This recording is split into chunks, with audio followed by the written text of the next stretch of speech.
ఇప్పటికీ విదేశాల వాళ్ళందరూ ఈ దేశాన్ని ఎందుకు గౌరవిస్తారు అంటే చుట్టూ 3 సముద్రాలు ఉన్నాయని కాదమ్మా, 5 ఏళ్లకోసారి ఎన్నికలు జరుగుతాయని కాదు. ఇక్కడ భగవద్గీత పుట్టింది, ఇక్కడ శ్రవణ కుమారుడు కథ పుట్టింది, ఇక్కడ మహాత్మా గాంధీ పుట్టాడు. ఈ కారణాలుగా మనల్ని గౌరవిస్తారు.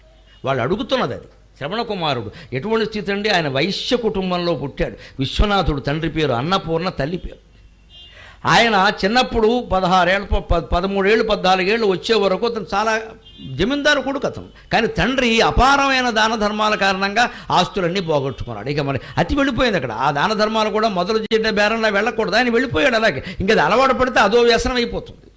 అడిగిన వాళ్ళకల్లా ఇచ్చేస్తున్నాడు. చివరికి ఈయన అడగాల్సిన పరిస్థితికి వచ్చాడు. ఆ స్థితిలోకి వచ్చాక బంగారపు ఉయ్యాలలో పెంచినటువంటి పిల్లాడిని పేదవాడిగా పెంచాల్సి వస్తుంది. అదే కుటుంబ వ్యవహారం. కానీ ఆ విశ్వనాథ దత్తుకు పట్టుకున్నది ఏమిటి అంటే, ఊళ్ళోకి ఎవరు వచ్చినా సరే విశ్వనాథం గారు ఉన్నారా అని ఇంటికి పోయినానికి వచ్చేస్తున్నారు. ఈయనకి పెట్టడానికి లేదు, అంతా అయిపోయింది. ఈయనకే తిండి లేదు. ఈయన ఒట్టి కారం వేసుకుని తింటున్నాడు. ఈయన అన్నం కూడా లేదు. అన్నం దొరికితే ఒట్టి కారం వేసుకుని తినడం, అందులోకి వేసుకుని నేతి చుక్క లేదు, నూనె చుక్క లేదు. అలా గడుపుతున్నాడు. ఏదో వాళ్ళ గొడవ వాళ్ళది. కానీ ఊళ్ళో వాళ్ళు వస్తున్నారు. అప్పుడు కొడుకుతో అన్నట్టు, రే శ్రవణ, నాకు లేదని బాధ లేదురా, అలవాటు ప్రకారం మన ఇంటికి వచ్చేస్తున్నారు అందరూ, ఎవరికి ఏం పెట్టలేకపోతున్నావరా, అలాగని మా ఇంటికి రావద్దని ఎవరో ముందు నేమ్ బోర్డు పెట్టలేం కదా అని బాధపడతాడు. గొట్టుముక్కల రామకృష్ణ శాస్త్రి గారిని కాకినాడ పక్కన నడకుదురులో ఉండేవారు. మహాకవి, మహా అవధాని. ఆయన శ్రవణ కుమారుని జీవితాన్ని శ్రావణము అనే పేరు మీద అద్భుతమైన కావ్యంగా రాశారు. అందులో చెబుతారు ఈ విషయాన్ని. అప్పుడు ఈ కుమారుడు అన్నట్ట 13-14 ఏళ్ల వయస్సు ఉండేవాడు. దానికెందుకు చింతపడతారు నాన్నగారు, ఉపాయం చెబుతున్నాను నేను. ఎప్పుడు బతికి చెడ్డవాళ్ళు ఆ ఊళ్ళో ఉండకూడదండి అన్నట్ట మనం కూడా గుర్తుపెట్టుకోవాలి. ఆర్థికమైన స్థితి దెబ్బతింది అనుకోండి, లేకపోతే కుటుంబంలో పోని అనుకోకుండా మన వల్ల పిల్లల వల్ల ఏదైనా పరువు తక్కువ పనుడు జరిగింది, అంత కుళ్ళిపోయి బాధపడి ఆత్మహత్య ప్రయత్నాలు చేయడం కంటే అంత క్షోభ ఉంటుందండి. అనుభవించిన వాడికి తెలుస్తుంది, నేను చెప్పడం ఎలాగా.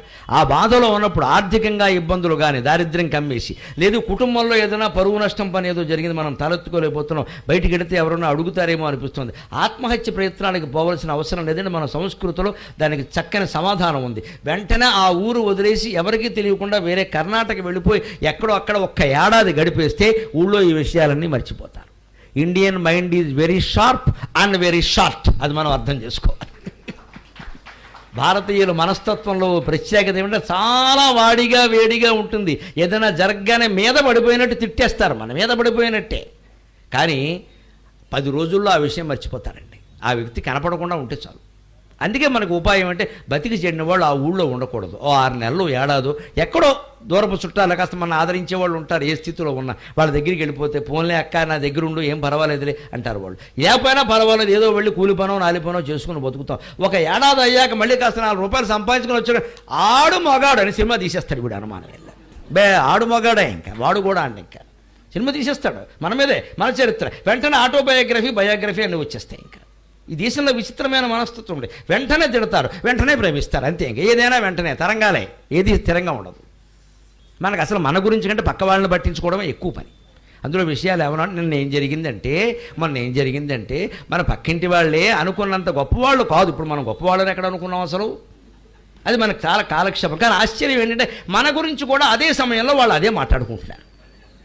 అసలు నలుగురు కలిసి మాట్లాడుకుంటే గొడవ లేకుండా ఉండేది.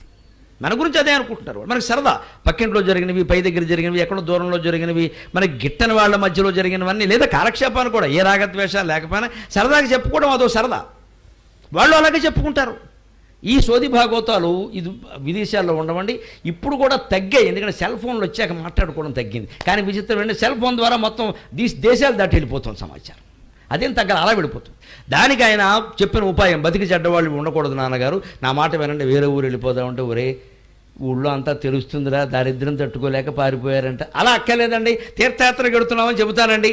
ఎలా పెడతావరా, మనకి బస్సు ఎక్కేందుకు కూడా డబ్బులే, ప్రభుత్వం వారు ఉచిత తీర్థయాత్ర పథకం కూడా పెట్టారు ఈ మధ్యన. అది కూడా ఉన్నా బాగుండే, సర్వదర్శన యాత్ర ఏదో పెట్టారు. అవి ఏమీ లేవురా, ఎలా పెడతాడు? మీకు ఎందుకండి, నేను కావల్లో కూర్చోబెట్టుకుని తీసుకుపెడతాను. అది శ్రవణ కుమారుడు. తల్లిదండ్రులు మనం చూడాల్సిన విధానం.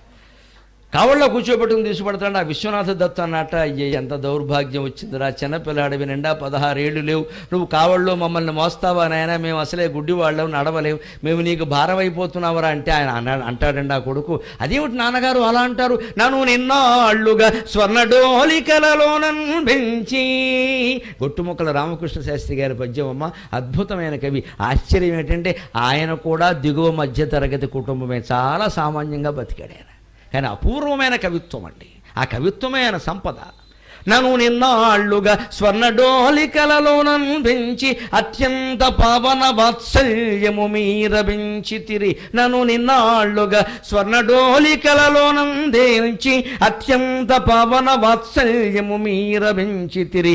మీ వంతయ్యే నా వంతు వచ్చినది. ఎంత గొప్ప మాట ఇది. మీ వంతయ్యే నా వంతు వచ్చినది, నన్ను నిన్నాళ్ళుగా స్వర్ణడోలికలలోనం పెట్టి అత్యంత పావన వాత్సల్యము మీర పెంచితిరి. మీ వంతయ్యే నా వంతు వచ్చినది, ఈ మాత్రము తల్లిదండ్రులను సంసేవించి చేయూతనీయని వాడు. ఈ మాత్రము తల్లిదండ్రులను సంసేవించి చేయూతనీయని వాడు. ఎట్టులు పుత్రకుండగు నాన్న మీరలే చెప్పుడీ.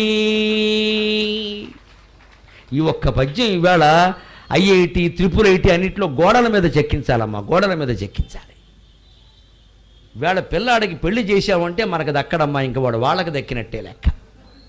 అవసరమైతే అమ్మాయి తరఫు వారు వస్తారమ్మా, అబ్బాయి తరఫు వాడు వెళ్ళకూడదు, వీళ్ళు పాపాత్ములు కొడుకుని కన్నందుకు. మా వాళ్ళు వస్తారు, మీరు రావద్దు పెడుతున్నారు స్పష్టంగా నెట్లో, మా ఇష్టం, మా వాళ్ళు వస్తారు, మీరు రావద్దు. మరి వీడు కొడుకుని కన్నవాళ్ళు ఏమైపోవాలి? 25 ఏళ్ళు పెంచి ఆవిడ ఎవరికో అప్పగించాలా? అందుకోసం ఆ కన్నది. ఇది అందరూ తేల్చుకోవలసిన విషయం. పిల్లలు సుఖపడ్డం ఒకటే కాదండి, అడగాలి అవసరమైతే, ఏమిట్రా అబ్బాయి మేమేమవ్వాలి ఎక్కడ, దాసుడైపోతే ఎక్కడ? అందుకోసం ఆ కన్నది. ఆ కొడుకు ఏమంటున్నాడు అంటే, మీ వంతు అయ్యే నా వంతు వచ్చారు, నన్ను బంగారపు ఉయ్యాల్లో పెట్టి పెంచారు నాన్నగారు మీరు, ఇవాళ పేదవాళ్ళు అయితే కావచ్చు, మీ వంతు అయ్యే నా వంతు వచ్చినది అంటే ఏదో బాధ్యత అప్పగించినట్టుగా నేను మిమ్మల్ని అలా చూడొద్దా? మరి కావిట్లో వేయడం తప్పేలా అవుతుంది, నేను బంగారం ఏమివ్వట్లేదు మీకు. ఈ మాత్రం తల్లిదండ్రులను సంసేవించి చేయూతనీయని వాడు ఎట్టులు పుత్రకుండగును నాన్న మెరలే చెప్పుడి అని. మా కొడుకునే మాటకు అర్థం ఏమిటండి? ఇంకా తల్లిదండ్రులను చూడకపోతే వాళ్ళే కోరుకున్నారండి, వాళ్ళే వెళ్ళిపోయారండి, మనం సరిగ్గా చూస్తే ఎందుకు కోరుకుంటారమ్మా? కోడలు అలా రాగానే అత్తగారు వెళ్ళిపోవలసిందేనా? అదేమన్నా మొత్తం ప్రవేశం నిష్క్రమణ? లేకపోతే ఇంట్లో ఉంటే రకరకాల మాటలా? కూతురు అయితే ఒకలా, తన తల్లి అయితే ఒకలా మాట్లాడడం, అత్తగారు అయితే ఇంకోలా మాట్లాడడం, మధ్యలో మగాడు చచ్చిపోవడం అన్యాయంగా. వాడు ఎటు మాట్లాడాడు, తల్లిని వదులుకోలేడు, భార్యను వదులుకోలేడు. పైగా ఈ దేశంలో విచిత్రంగా దేవుడు పురుషుల కంటే స్త్రీలకు కాస్త ఆయుర్దాయం ఎక్కువ పెట్టాడు. ఈ కష్టాలు పడ్డానికో ఏమిటో తెలియదు. వాడితో పాటు పోయినా గొడవ వదిలిపోయేది. ఇది ఒకటి పెట్టాడు, స్త్రీలకు ఆయుర్దాయం ఎక్కువ అండి. ఎందుకంటే నిత్యం పని చేస్తారు, ఆ పని చేయడం కారణంగా కండరాలు లొంగుతాయి. ఆయుర్దాయం ఎక్కువ అండి, పురుషుల ఆయుర్దాయం కంటే స్త్రీల ఆయుర్దాయం ఎక్కువ. అందుకని భర్త వెళ్ళిపోయాడు ఏదో రకంగా, ఇక ఇవిడ బడి ఏడుస్తూ ఉండాలి. ఇక్కడ సరైన ఆదరణ లేకపోతే ఆ తల్లి కుమిలిపోదండి. కుర్చీలో కూర్చోవచ్చు, మంచంలో కూర్చో, మాట మాట్లాడాలి కదా. అమ్మ ఏం చేస్తున్నావు అని కోడలు అడగాలి, కొడుకు అడగాలి. వచ్చిన వాళ్ళు ఎవరైనా వస్తే మా అమ్మని నేను పరిచయం చేయాలి. అది ఏమీ మానేసి వీళ్ళిద్దరూ శుభ్రంగా అటు ఇటు తిరుగుతూ ఉంటే, పరిచయాలను నడుస్తూ ఉంటే, పైగానేమో పిల్లలను ఒకటి శ్లోకాలు పద్యాలు నేర్పు, అదొకటి మొత్తం కోచింగ్ సెంటర్ ఇక్కడ. ఎందుకంటే వాడు రేపు పొద్దున కాస్త మళ్ళీ మోరల్ వాల్యూస్ ఇంగ్లీష్ ఒకటి దీనికోసమైనా వాళ్ళని సేవించాల్సిన అవసరం లేదు. ఈ ఇంట్లో ఉన్న కొడుకు కోడలు సాయంత్రం 6 అయ్యేసరికి ఒక నియమంగా పెట్టుకుని ఆ అత్తగారి పాదాల దగ్గరికి వచ్చిన అవసరమైతే ఆవిడకి పాదసేవ చేసి, అత్తగారికి మామగారికి ఏమైనా 2 మాటలు చెప్పండి, అత్తయ్య మీరు పాటలు బాగా పాడతారు, ఒక్క పాట పాడండి అని ఈ దేశంలో ఏ కోడలైనా అంటే ఆ కోడలకి నేను శిరస్సు ఉంచి నమస్కారం చేస్తున్నానమ్మా, నమస్కారం చేస్తున్నాను. అది నేర్చుకోవాలి.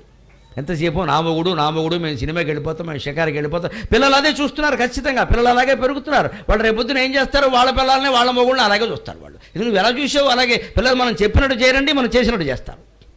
అదే ఈ కొడుకు ఈ కోడలు, ముందు కోడలు వదిలిపెట్టండి, కొడుకు ఉండాలని లేదా బాధ్యత. వాడు కూర్చోమనండి, ముందు కోడలు పక్కనట్టండి, కొడుకు కూర్చోమన్నాడు అక్కడ. సాయంత్రం వేసరికి 1 గంట ఏమీ వద్దు, ఊరికే తల్లి మంచం దగ్గర తండ్రి మంచం దగ్గర కూర్చి, నాన్నగారు ఏమైనా మంచి కథలు చెప్పండి, మాటలు చెప్పండి. ఒరే మేము ఏం చెబుతామరా పెద్దవాళ్ళు, ఏదో చెప్పండి, మళ్ళీ మీరు దొరుకుతారా చెప్పండి కాసేపు అంటే సంతోషంగా చెబుతాడు ఆయన. ఆ మాటలు కొడుకు వింటుంటే, కోడల మాట ఎలా ఉన్నా పిల్లలైనా సరే, మా నాన్నగారు శ్రద్ధగా తాతగారు చెప్పే మాటలు విన్నారు, మా అమ్మగారు చెప్పే మాటలు విన్నారు, నేను కూడా పెద్దవాడు చెప్పినట్టు వినాలి, రేపు మా నాన్న అమ్మ ఏం చెబితే అది వినాలి అని ఆదర్శం కనబడుతుంటే దారి ఎందుకు తప్పుతారండి? అప్పటికి తప్పితే వాడి కర్మమ్మ, మన ప్రయత్నం మనం చేశాం. చూశాం. యత్నే కృతే ఏదైనా సిద్ధ్యతి కోత్ర దోషక, కాళిదాసు మాట. నువ్వు ప్రయత్నం నువ్వు చేస్తే అది సిద్ధించకపోతే మన తప్పేం లేదండి, దేవుడు తప్పది. ఆ వ్యవస్థ ఏర్పాటు చేసింది ఆయన. మన ప్రయత్నం మనం చేసాం, చిత్తశుద్ధిగా ఉన్నాం, అది ఫలించకపోని. ఈ రకమైన ధోరణతో సమాజం పట్ల, ముందు మన కుటుంబం పట్ల కూడా మనం బాధ్యత వహించాలి.